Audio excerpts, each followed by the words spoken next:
Morning from me and Tiny here. Today we're going to be looking at how dogs give us feedback if there's something missing in their lives that they really need. And we're also going to be looking at how they might communicate with us what it is that they want. Cuddles, if it's Tiny. Oh, it is so beautiful. Yeah. Enjoy! For the most part, domestic tame dogs want to lead interesting, involved, full lives, be that as companions, working companions, family companions, or full-time working dogs that fulfil vital and diverse roles in human society. Different breeds suit different roles better than others, but most are highly adaptable if their basic needs and wants are met. One thing all breeds of dog will struggle with unless they're adequately prepared, even teeny tiny here, are long days shut in the house while their families go out for the day or to work. Some absolutely can be taught to wait patiently if they're adequately prepared, most in fact, if they're adequately prepared. But every single dog is different, and every single dog will have a minimum requirement for exercise and stimulation, without which they won't cope. An analogy I like to use for a dog's exercise and interesting things requirements is that of a colander lined with paper. Think of this as the vessel that stores a dog's daily interesting things and exercise requirement. For each hour a dog spends bored, drips of water begin to fill the colander. As you go out with him and he runs around, the water evaporates, emptying the colander and reducing the amount of water the paper has to store. If a dog doesn't receive enough exercise or interesting things over a longer and longer time, the water level rises, the paper becomes wetter and wetter, and leaky drips begin to appear as the paper is saturated and begins to fail. Think of these leaky drips as the behaviours the dog finds to fill his day in an understimulating environment.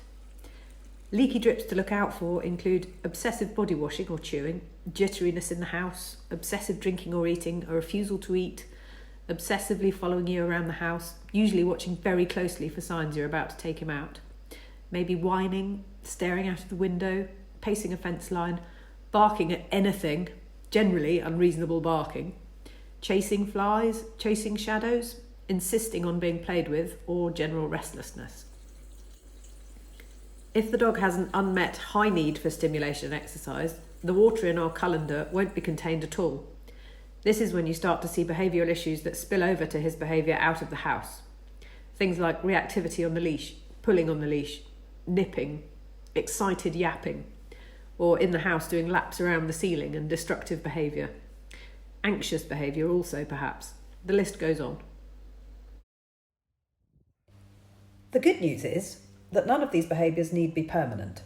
They are feedback that a dog needs more interest in his life and is really, really bored. Sometimes the leaky drip behaviours are pretty serious when out and about. The more a dog needs interest in his life and the less he gets it, the more expressive his frustration will become. Properly reactive dogs may need a behaviourist to get him to the point that he's sensible enough to be walked by his owner or a dog walker. So now we've had a look at which behaviours dogs might display when they're missing something from their lives, we're going to move on and have a look at how they might try to directly communicate with us what it is they want right now. Is it more cuddles? Teeny tiny. Yeah. So if I stop stroking her, how is she going to communicate that she wants more cuddles? By licking me with her stinking tongue and touching me with her little paw, or maybe gazing. Ah, darling.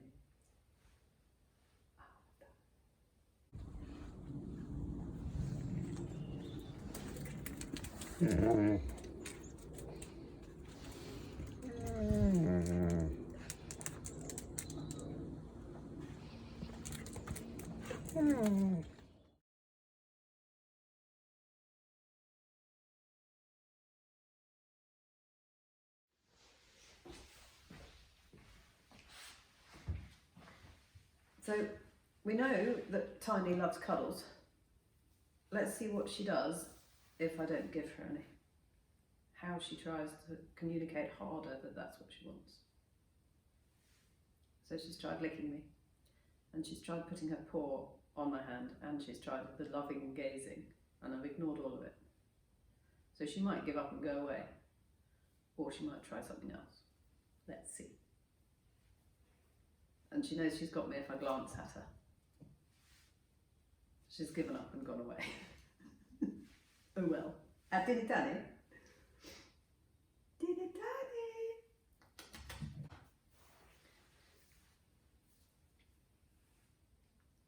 And so she's kind of taking a cuddle from my hands and spitting all over me with her stinking tongue. It's disgusting. She's about 100 million years old in Chihuahua years. Aren't you, Tiny? Oh yes, she's beautiful. No. So she's a bit annoyed because she's getting faster. What you say? I could quite easily wind her up at this point. And I might because it's quite funny. Oh, little nip there.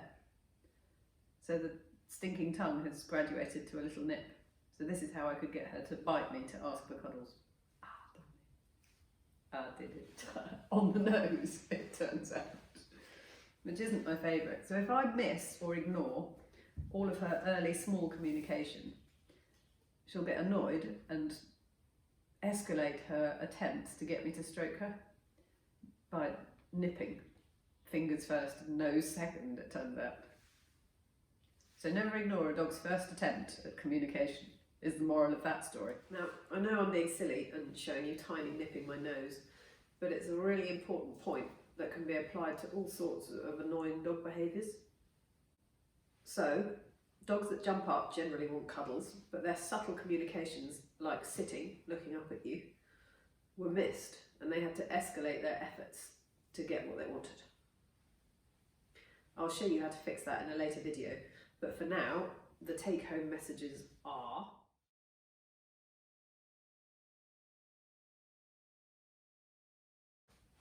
in our next video, we're going to have a look at what socialisation means and how to achieve it well. Thanks for watching, and see you later.